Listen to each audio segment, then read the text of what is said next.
ancient Rome, emperors, gladiators, and the world of the Colosseum, asleep in class. Welcome or welcome back to Asleep in Class, where the lights are low and there is no test waiting at the end. Tonight, the classroom opens into ancient Rome. A road leaves the city gate and disappears into the dark.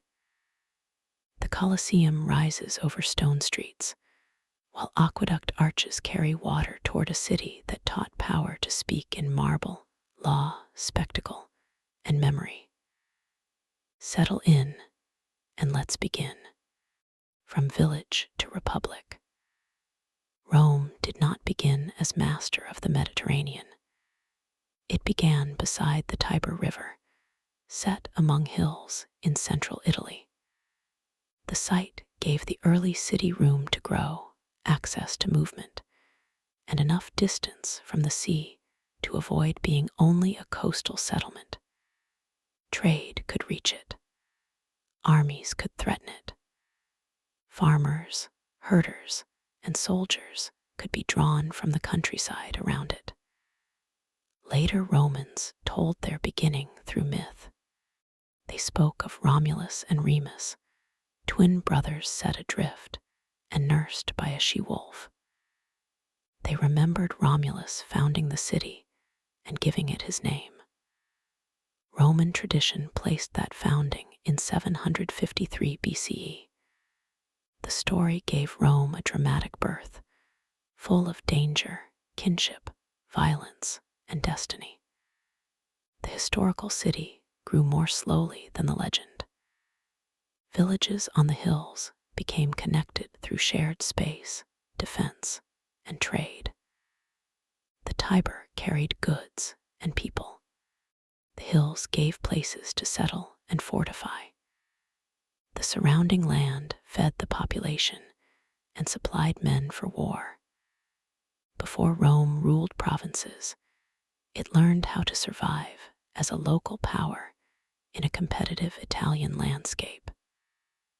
Roman memory preserved an age of kings before the Republic. These kings are difficult to separate fully from legend, but the stories mattered because they explained institutions and warnings. Some kings were remembered as builders. Some were linked with religious order. The last king, Tarquinius Superbus, became the image of tyranny. His expulsion became the story Rome told about the birth of liberty. The Republic was traditionally dated to 509 BCE. It was not democracy in a modern sense. Power remained unequal, and elite families held enormous influence. Still, the Republic built a political culture around offices, public honor, legal procedure, and rivalry among citizens. Two consuls held executive power for limited terms. The Senate guided policy through prestige and inherited authority. Magistrates competed for office and reputation. In moments of emergency, Rome could appoint a dictator for a limited time. This system reflected fear of kingship. Romans did not want one man to hold royal power without restraint. They built customs that forced ambition to move through public service and recognized offices. Yet, ambition never disappeared. It became one of the engines of the Republic.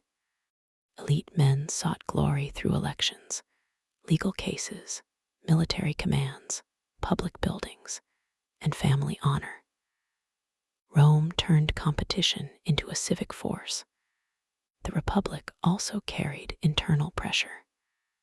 Roman society was divided between patricians, who claimed old elite status, and plebeians, who made up the broader citizen body.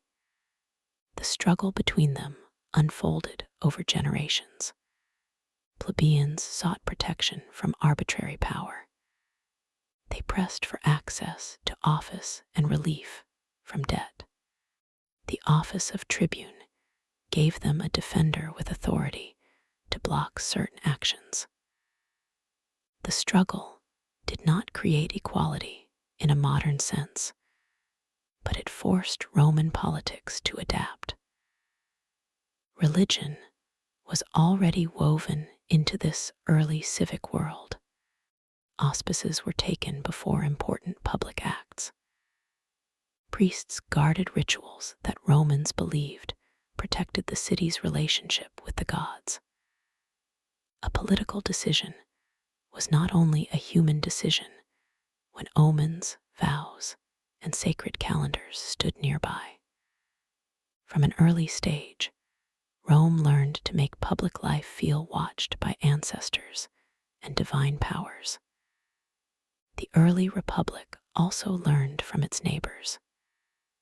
Etruscan influence shaped symbols of authority, religious practice, and urban life. Greek cities in southern Italy brought contact with older Mediterranean cultures. Rome was not sealed off from the world around it. It absorbed, adapted, and made borrowed forms feel Roman. That habit would become one of its greatest strengths. The 12 tables became an important memory of law written down. In Roman tradition, they were created in the 5th century BCE after pressure for legal clarity. Written law mattered because it limited the ability of powerful people to hide rules inside custom. The tables did not make Rome just by modern standards. They did help make law visible as part of public order. Rome's later pride in law had roots in this early insistence that rules could stand in public view. Citizenship became one of Rome's most powerful tools. At first, it belonged to a limited community. Over time, Rome learned to use different forms of belonging. Defeated neighbors could be made allies. Some communities received partial rights. Others were tied to Rome by treaty or military obligation. Rome did not simply destroy every people it defeated. It often bound them into a widening system. That habit helped Rome expand through Italy. War was constant in the early republic, but war was joined to settlement and alliance. Each victory created new demands. Rome had to hold land, reward citizens, manage allies, and send soldiers farther from home. Expansion made the republic stronger, and strength made the republic more complicated. For much of the early republic, the Roman soldier was also a citizen. Military service and civic identity were connected. Men who fought for Rome could return to farms, families, assemblies, and public obligations. The army was not presented in Roman memory as the private tool of a king. It belonged to a people defending and enlarging their commonwealth. The early republic was not gentle. Debt could crush families. War could take men from fields. Political rights were uneven. Slavery existed. Women lived under legal and social limits, though elite women could influence family alliances and memory. Rome's later greatness rested on a society already marked by hierarchy and force. Yet the Republic created habits that endured. Romans learned to think through law, office, public ceremony, military discipline, and ancestral example. They honored the mos maiorum, the customs of the ancestors. That phrase carried weight because Romans often believed the past judged the present. A public man acted under the eyes of family, city, gods, and memory. By the time Rome had mastered much of Italy, it was more than a town on the Tiber. It had become a republic of citizens and allies, a military culture, and a legal community trained to see expansion as destiny. The Mediterranean lay ahead. Across that water stood Carthage, the rival that would force Rome to become something larger and more dangerous than a city-state. Legions, roads, and the making of an empire. A Roman road could begin inside a city gate and keep going until the landscape changed around it. Stone layers gave the road strength. Gravel carried water away from the surface. Bridges crossed rivers, milestones marked distance, and military labor turned movement into power. Roads let troops march and messages travel. They let taxes move, governors reach provinces, and merchants follow the path opened by soldiers. A road cut across distance and made Roman command feel planned. A road also changed time. A journey that had once depended on rough paths and local knowledge could become more predictable. Couriers could carry commands with greater speed. A governor could expect news. A merchant could plan movement. Soldiers could be placed where pressure was rising. The empire did not remove distance, but it trained distance to obey. Rome's armies were central to expansion, but the legion was more than a mass of brave men. It was an organized body trained to move, build, camp, fight, and obey. Roman soldiers marched with tools as well as weapons. They dug ditches. They raised ramparts. They built camps and repaired bridges. A legion could arrive as an army and leave behind a piece of infrastructure. The Roman camp showed the same habit of order. Even temporary camps followed patterns.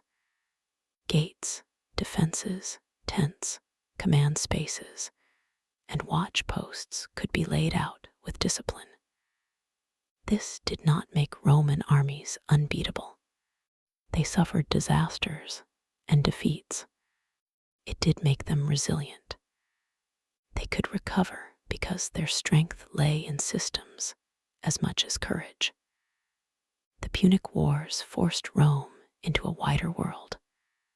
Carthage was a wealthy maritime power in North Africa, with influence across the western Mediterranean. The First Punic War drew Rome into naval warfare on a scale it had not previously mastered. Rome had to learn the sea while fighting an enemy already shaped by trade and ships. The sea mattered as much as the road. Once Rome defeated Carthage, the Mediterranean increasingly became a Roman zone of movement. Grain could come from Sicily, North Africa, and Egypt. Soldiers could be shipped toward eastern wars. Governors and tax collectors crossed water that had once belonged to rival powers.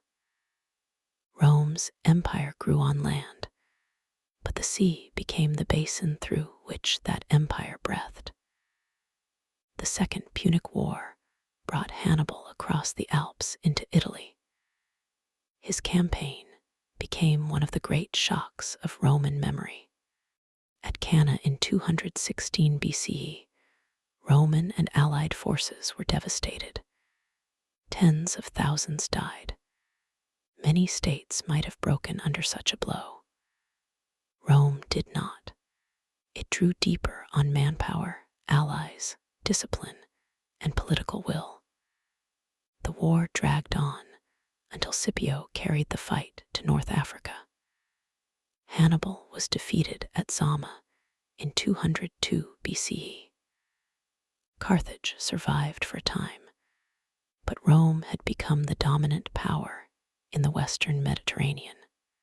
The Third Punic War ended with Carthage destroyed in 146 BCE. In the same century, Rome deepened its power in Greece and the eastern Mediterranean. The Republic now controlled a world far larger than the one its early institutions had been built to manage. Victory brought treasure, land, enslaved people, and prestige. It also brought strain. Wealth from provinces flowed toward generals, tax contractors, merchants, and elite families. Enslaved labor expanded. Large estates grew while small farmers struggled. Soldiers served longer and farther from home. Commanders gained loyalty through pay, land promises, and shared danger. The Republic's old balance began to bend. The army changed with the Republic. In the late 2nd century BCE, reforms associated with Gaius Marius helped open military service more fully to poorer citizens. Historians debate the details, but the direction is clear. Soldiers became more dependent on commanders who could secure rewards after service. The bond between army and general grew stronger. That bond could become a political weapon. Sulla showed how dangerous that weapon could be. He marched on Rome with his army, striking at the heart of Republican custom. Civil violence entered Roman politics with new force. Proscriptions, revenge, and dictatorship revealed that institutions could be seized by men with loyal troops behind them.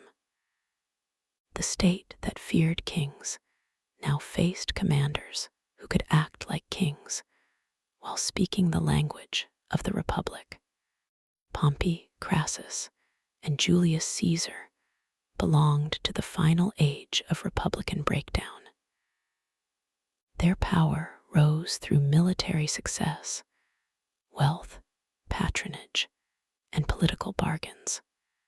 Caesar's campaigns in Gaul gave him fame and a loyal army. When he crossed the Rubicon in 49 BCE, he turned political conflict into civil war. The river was small. The decision was enormous. Caesar's victory made him the dominant figure in Rome, but his assassination in 44 BCE did not restore the old republic. It opened another round of civil war. The offices and titles still existed, but the habits that sustained them had been damaged. Armies, money, veterans, and personal loyalty had overwhelmed the old limits. Roads and legions had made Rome powerful. They had also made powerful men more dangerous. An army that could cross mountains and provinces could also march toward Rome. A road that carried law and trade could carry civil war. Rome's tools of empire did not remain outside the city. They returned to the center. By the time Augustus emerged from the wars, Rome was already an empire, in fact. The Republic had conquered too much and absorbed too much wealth. It had placed too much power in the hands of commanders who could bind soldiers to themselves. Augustus would keep many republican forms, but the old political world had changed. The Senate still met. Magistrates still held titles. Laws were still passed. The center of gravity had moved toward one ruler. The empire grew through many kinds of movement. Soldiers moved first. Roads followed. Law followed the soldiers. Taxes followed the law. Traders, settlers, engineers, and administrators moved along the same routes. In one province, Roman power could appear as a governor and tax collector. In another, it could appear as a legionary fortress. In a city, it could appear as a forum, bath, temple, or aqueduct. At the frontier, it might appear as a road, a wall, and a campfire. Rome became an empire because it learned how to turn movement into command. The map filled with routes as much as conquered territory. Those routes carried orders, supplies, ambition, and memory. Long after the armies passed, the roads kept telling people where Rome had gone. Water, streets, temples, baths, and daily life. Before the forum filled with voices, water was already moving through Rome.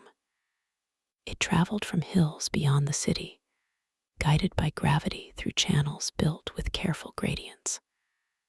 Aqueducts crossed valleys on arches and entered urban reservoirs. From there, water moved toward public fountains and baths. It fed latrines, gardens, elite houses, and basins where people filled jars for the day. Rome did not invent water control. Older civilizations had drains, wells, channels, baths, and sewers long before Rome became powerful. The Roman achievement was scale and integration. Water engineering became part of the city's identity. Aqueducts solved a practical problem, but they also made public order visible in stone. The aqueduct required patience before grandeur. Engineers had to find a source, hold a gentle slope over long distance, and protect the channel from damage. Too steep, a fall could break the system. Too little fall could slow the water. The famous arches were only the visible parts. Much of the work ran underground, hidden inside channels that carried water quietly toward the city. Public water also created dependence on maintenance. Channels silted, pipes leaked, illegal taps stole supply. Officials had to inspect, repair, and regulate. Roman water was not magic flowing through marble. It was a civic labor that had to be guarded every day. That is part of what makes the system impressive. It joined engineering with administration. The word plumbing carries a Roman trace. It comes through later languages from the Latin plumbum, meaning lead. Roman water pipes were often made from lead. Other systems used terracotta or stone.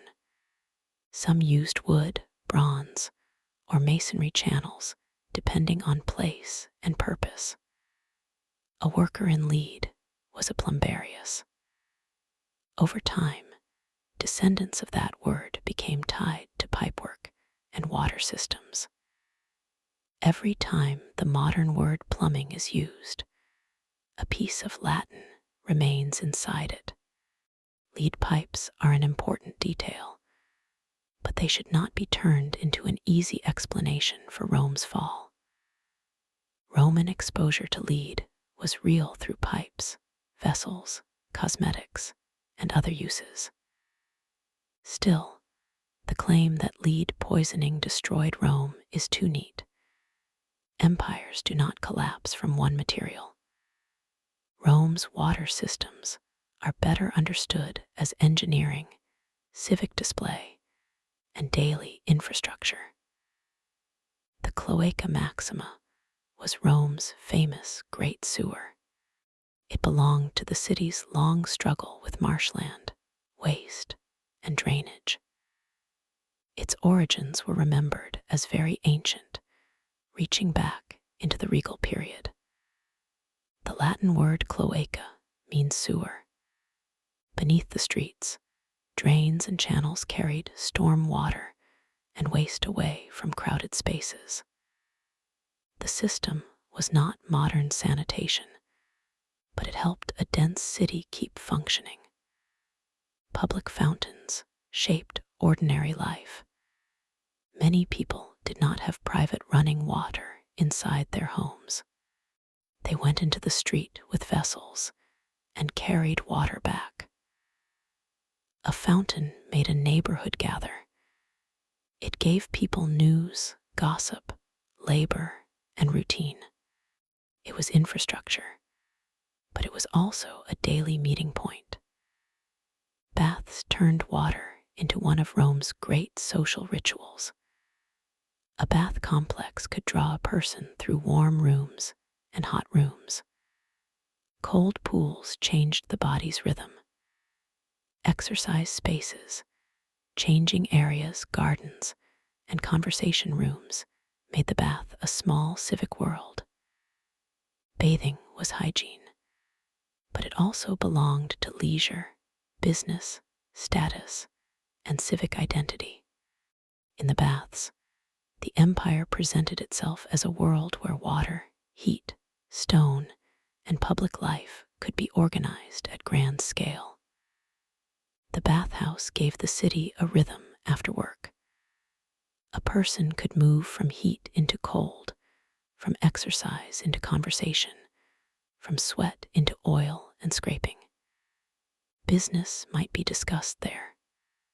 Friendships could be renewed. Gossip could travel faster than water. The bath was a public luxury made ordinary by Roman infrastructure.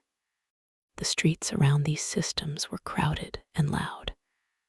Carts moved over paving stones. Vendors called out. Animals passed through narrow spaces. Shops opened toward the street. Workshops produced smoke and noise. Rome was never a clean marble model. It was dense and alive. Its beauty stood beside crowding, waste, hunger, and heat. Daily Rome also carried smell. Bread ovens and animals filled the air. Human waste and incense mixed in the air. Smoke, cooking oil, damp stone, and crowded rooms made the city heavy with sensation. Grand monuments did not erase that. They rose from the same streets where people argued over rent, bought food, hauled water, and looked for patrons. Many people lived in apartment blocks called insulae. These buildings could rise several stories and hold families, laborers, freed people, migrants, and the urban poor. Fire was a constant danger. So was collapse. Rent could be harsh, and living space could be cramped. Elite houses told a different story. They could contain courtyards, painted walls, private rooms, gardens, and carefully controlled views. Rome's buildings made inequality visible. The Forum was the city's public heart. Courts met there. Speeches drew listeners. Ceremonies passed through it. Business, monuments, memory, and political ambition gathered in its open spaces. Men sought patrons and clients. Legal cases became public drama. Statues reminded passers-by which ancestors, victories, and families were meant to be remembered. The Forum was not quiet. It was a stage where public life kept rewriting itself. Temples stood throughout the city. Roman religion moved through sacrifice and vows. Priesthoods guarded public rights. Festivals shaped the calendar, while household shrines brought sacred attention into daily rooms. A family might honor household gods at a small shrine. A magistrate might sacrifice before public business. A general might vow a temple in exchange for victory. Religion did not sit apart from politics. It moved through calendars, offices, armies, homes, and streets. Food showed the city's dependence on systems beyond itself. Bread mattered deeply. Grain supply was political because an urban population needed regular feeding. A hungry city was a dangerous city. Feeding Rome required ships and warehouses. Mills and bakers turned grain into bread. Officials, merchants, enslaved laborers, and imperial policy kept the supply moving. The emperor who fed the city did more than provide food. He steadied the crowd. Slavery was everywhere in Roman life. Enslaved people worked in houses and fields. They labored in mines, workshops, and construction. Some served in education, entertainment, or administration. Some lived in brutal conditions. Some were highly skilled. Some could be freed and become freed people, though freedom did not erase dependence or stigma. Roman comfort, wealth, and production rested heavily on people who were treated as property. Citizenship carried privilege, but it did not create equality. A senator did not experience Rome like a shopkeeper. A freedman did not experience it like an enslaved laborer. A poor woman carrying water through a crowded street did not live the same city as an elite woman managing family alliances from a house with painted walls. Formal power was uneven. Influence still moved through households. It moved through money, marriage, memory, and survival. At night, Rome changed again. Lamps burned in houses and taverns. Streets grew more dangerous. The baths cooled. Temples stood in shadow. Water still moved in channels. Somewhere beyond the walls, roads stretched toward provinces, ports, and military camps. Inside the city, people slept above shops, beside courtyards, under rented roofs, or in rooms guarded by wealth. The city of Rome was a living machine. Water moved through it. Bread sustained it. Smoke and stone gave it weight. Law and worship gave it rhythm. Labor and appetite gave it its daily pulse. Its greatness was built by engineers and soldiers. It was also built by carriers and cleaners. Cooks and masons kept the city alive. Bath attendants and scribes kept it moving. Enslaved people and freed people did the same. Mothers, priests, merchants, and the poor kept the city alive in quieter ways. The empire could be seen in marble arches. It could also be heard in the morning sound of water filling a public basin. Gladiators, bestiarii, and the world of the Colosseum. At dawn, the Colosseum was stone and shadow. Before the crowd filled it, the building waited. Its arches rose over Rome as a declaration of Flavian power. Known in antiquity as the Flavian Amphitheater, it was begun under Vespasian around 70 CE and completed under Titus in 80 CE. It stood near the heart of the city, close to the Forum, on land reshaped after Nero's rule. The building itself was a feat of architecture. It was freestanding, unlike many earlier amphitheaters that leaned into hillsides. Its tiers could hold tens of thousands of spectators. Entrances, corridors, stairways, seating zones, and service passages moved crowds with remarkable efficiency. The stone body of the structure was part of the spectacle before any game began. The building's location carried political meaning.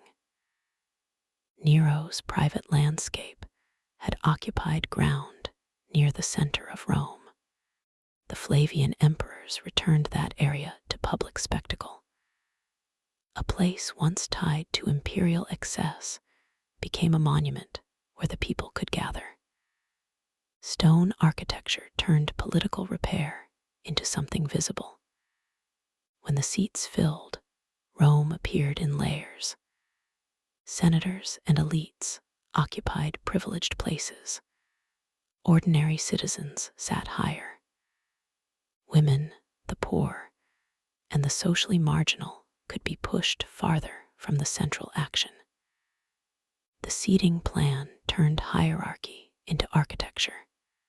Every person could see the arena, and every person could also see where they stood inside Roman order. Public games had older roots than the Colosseum. Gladiatorial combat began in funerary contexts and developed into large public entertainment. Under the empire, games became a major tool of political display.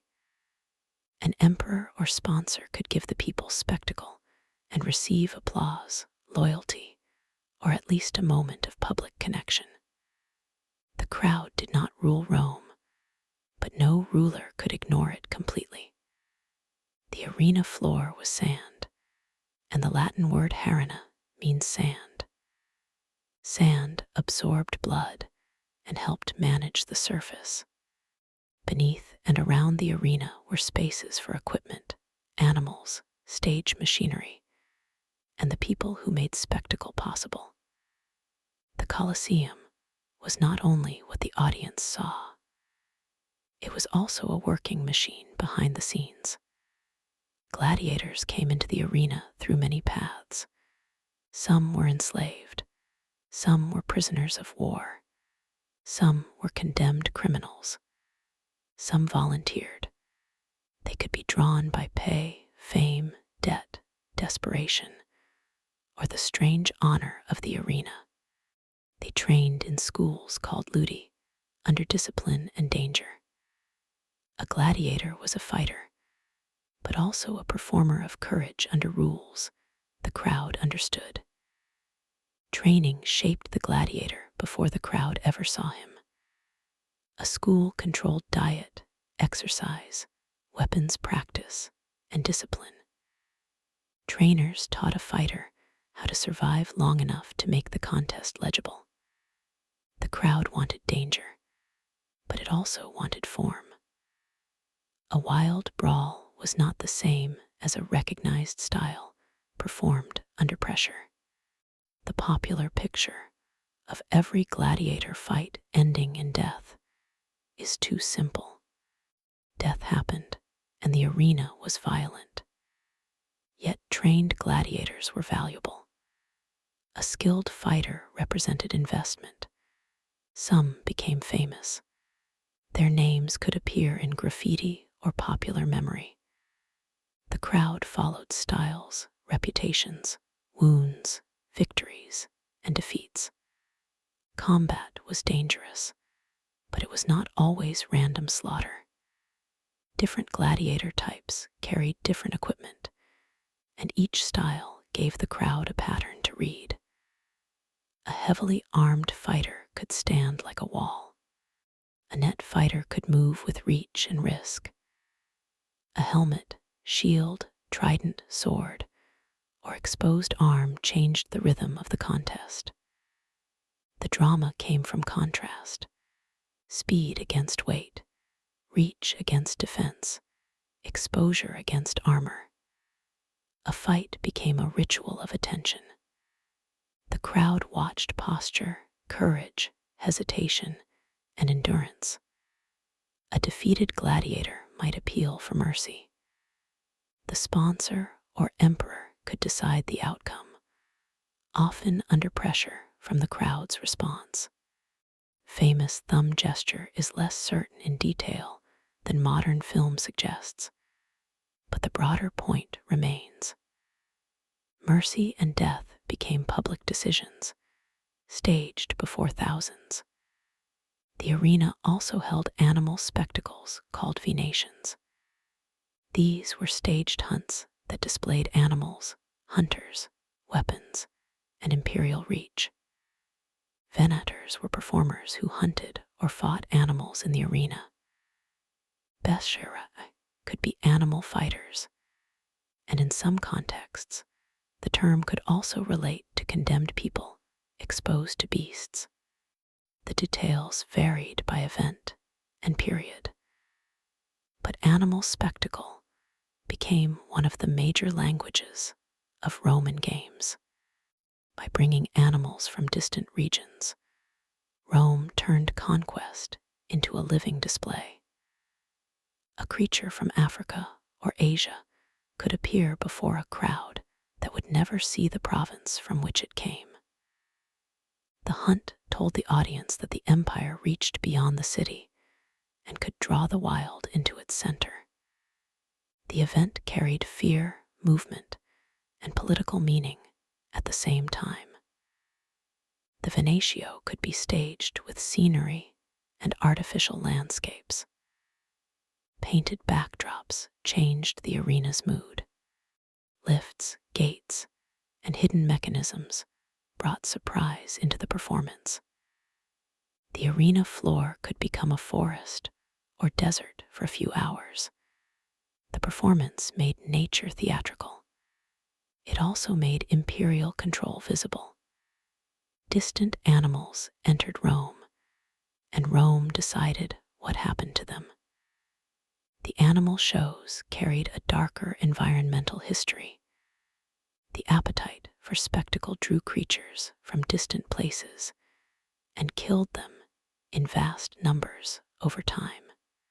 The empire displayed reach by bringing the wild into Rome, but that display consumed the living world it claimed to command. In the quiet after the games, the cost remained even when the applause had ended. Executions could be folded into the games. Condemned people might be killed in public, sometimes through staged scenes drawn from myth or punishment. This should be described carefully. The point is not to turn suffering into spectacle again. The point is to see how Roman public entertainment could join pleasure, fear, punishment, and state authority. The crowd watched power decide who belonged, who suffered, and who could be spared. By midday, the Colosseum could make empire visible. It gathered architecture and hierarchy into one place. Animals, trained fighters, condemned bodies, imperial generosity, and public emotion all moved through the same sand. A person in the crowd could feel Rome as stone beneath the feet, noise in the air, and decision in the hand of the ruler. Gladiators themselves lived inside contradiction. They were often socially degraded, yet some became admired. They faced death, yet could gain fame. They were controlled by owners, trainers, and sponsors, yet courage in the arena could win the crowd's respect. Roman society could despise and celebrate the same person in the same breath. The Colosseum remained powerful because it joined beauty and brutality. The building was magnificent.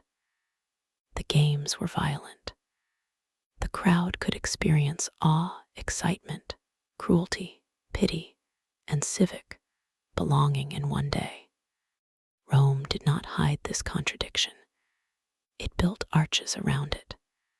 When the games ended, the arena emptied. Workers cleared the sand. Corridors darkened. The crowd poured back into the streets. The Colosseum remained behind.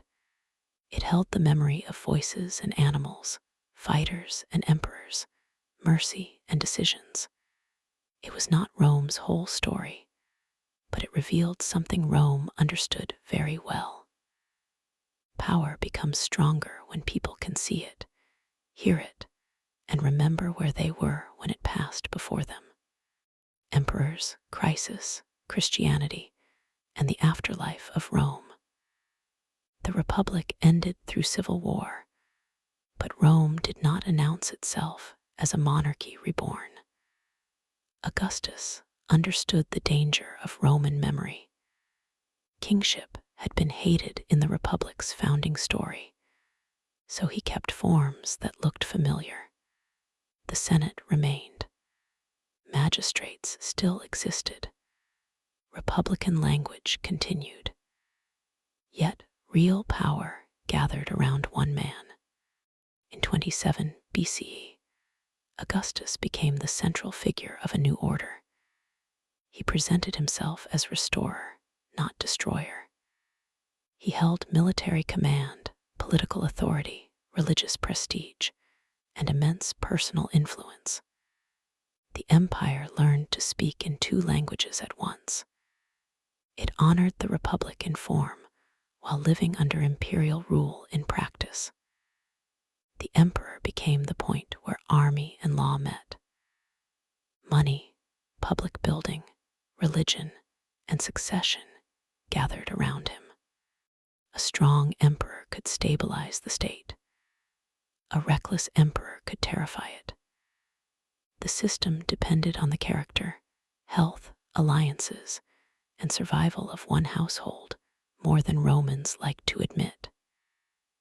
Imperial succession never became fully safe.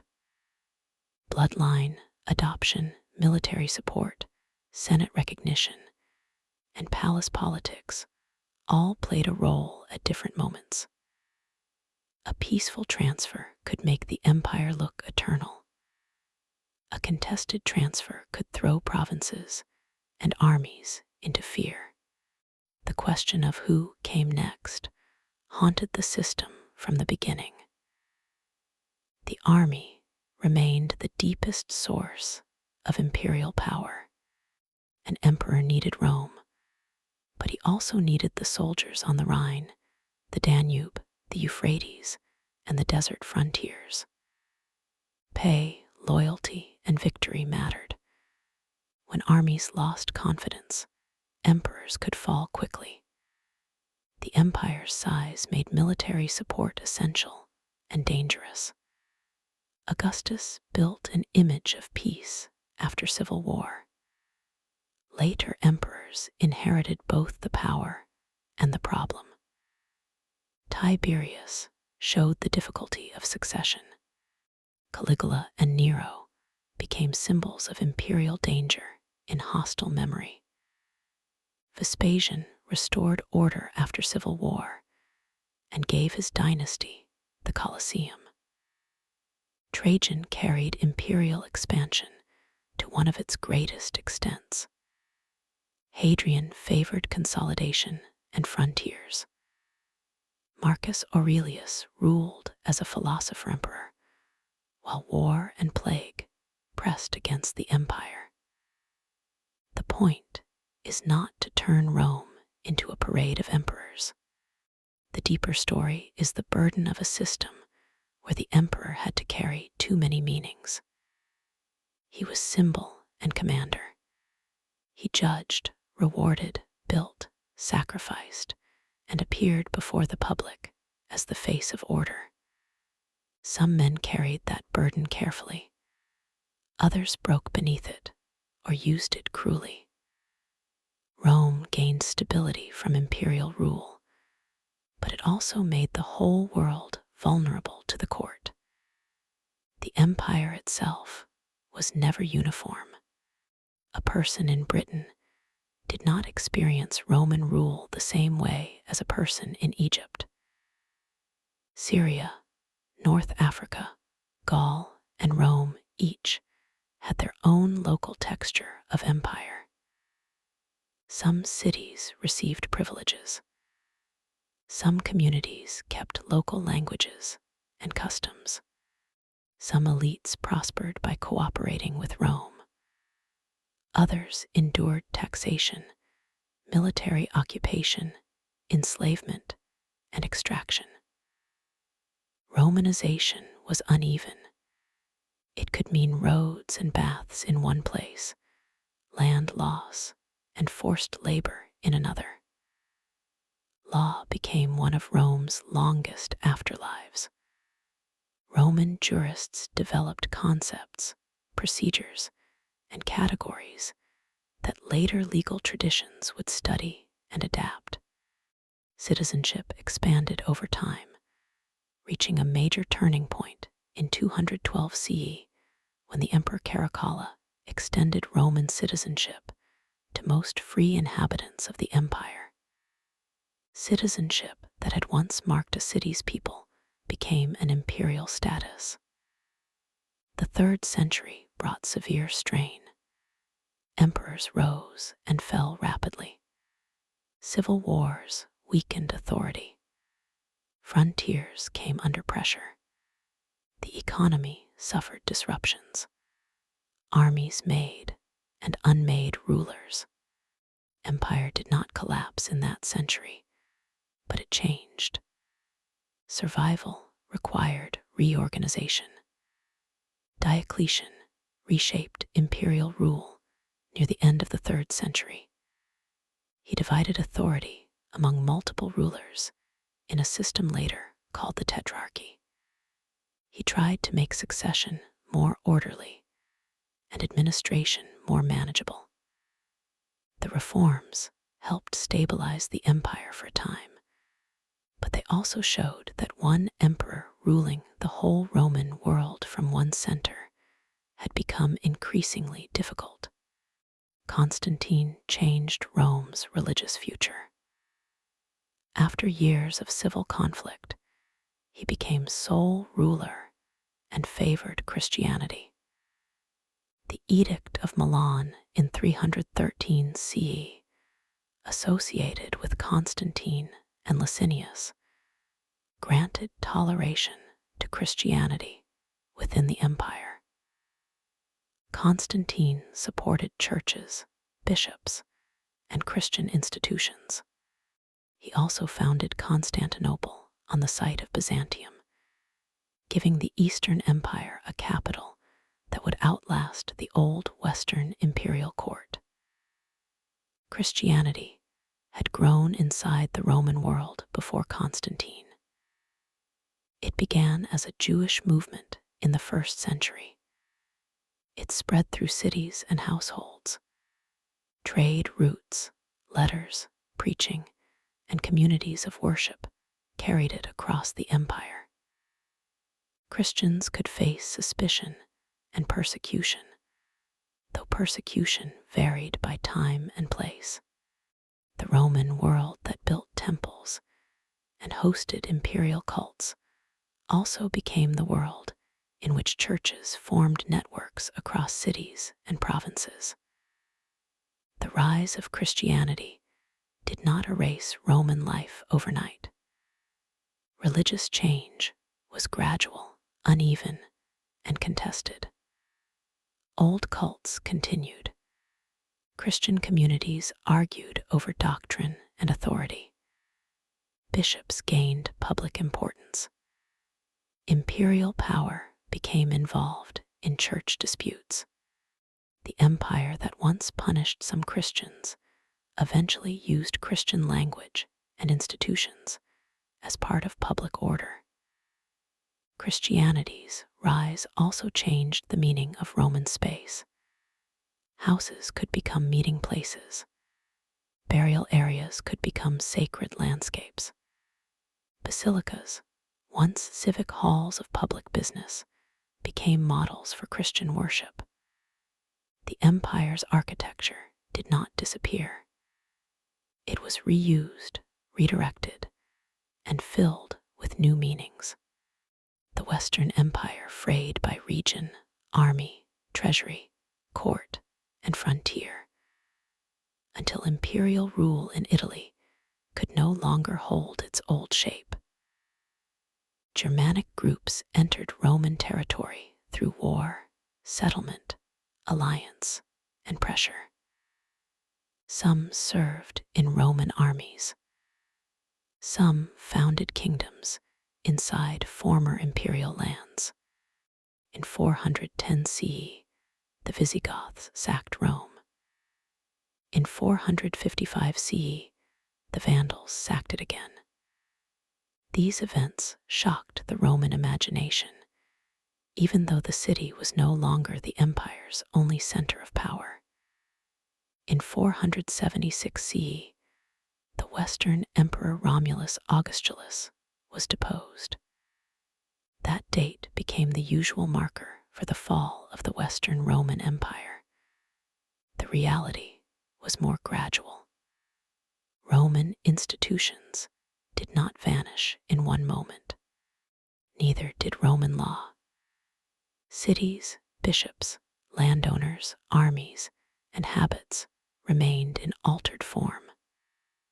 The Western imperial office disappeared, but Roman life transformed into successor kingdoms. The Western Empire's transformation left people living among Roman remains. Roads still crossed fields. Aqueducts still marked skylines. City walls still enclosed communities. Bishops governed from old urban centers. New kingdoms used Roman titles and Roman habits because Rome still offered a language of legitimacy. The Eastern Empire continued from Constantinople. Modern historians often call it the Byzantine Empire, but its people could understand themselves as Romans. It preserved Roman imperial tradition through a Greek-speaking court. Christian theology, law, ceremony, and military struggle continued for nearly 1,000 years after the Western imperial office ended. Rome's political body changed shape, but it did not simply stop breathing in the East. Rome's afterlife reached far beyond emperors.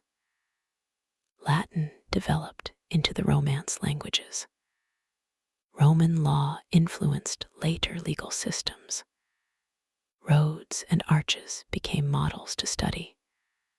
Aqueducts, basilicas, forums, and amphitheaters became ruins that still taught later builders how Rome had thought in stone. The Roman Republic became a reference point for later political thinkers. The Roman Empire became a warning, a dream, a model, and a temptation. Medieval kings returned to Rome for authority. Renaissance artists returned for beauty. Bishops and republicans found different Romes inside the same memory. So did propagandists, architects, lawyers, poets, and filmmakers. Some wanted its authority. Some wanted its beauty. Some wanted its law. Some wanted its warning. A single ancient city became a reservoir of symbols that later ages kept drawing from, even when they disagreed about what Rome meant. The Colosseum remained one of the most powerful of those symbols. It could stand for Roman cruelty, engineering, endurance, spectacle, or ruin. Aqueducts could stand for civic order. Roads could stand for command. The Senate could stand for republican memory. Caesar could stand for ambition. Augustus could stand for order after chaos. The fall of Rome could stand for the fear that power, however vast, can fail. Ancient Rome endures because it joined opposites without resolving them. It built law and practiced slavery. It raised aqueducts and filled arenas with violence. It spoke of citizenship while ruling provinces by force. It gave later worlds legal language, architectural forms, religious history, political warnings, and ruins that still dominate the eye. The story of Rome begins beside a river and ends nowhere cleanly. It becomes republic and empire. It becomes church and law code. It becomes a language family, a field of ruins, a memory, and a myth of power. Its roads are broken in places, but they still lead through the modern imagination. Its stones remain because the questions remain. How does a city become an empire? How does order become domination? How does spectacle teach obedience? How does power survive after the power itself has fallen? Ancient Rome never fully left. It stands in arches and laws. It remains in calendars, churches, languages, ruins, and political dreams. It rises in the Colosseum at dusk, when the stone is quiet and the empire seems both gone and still watching.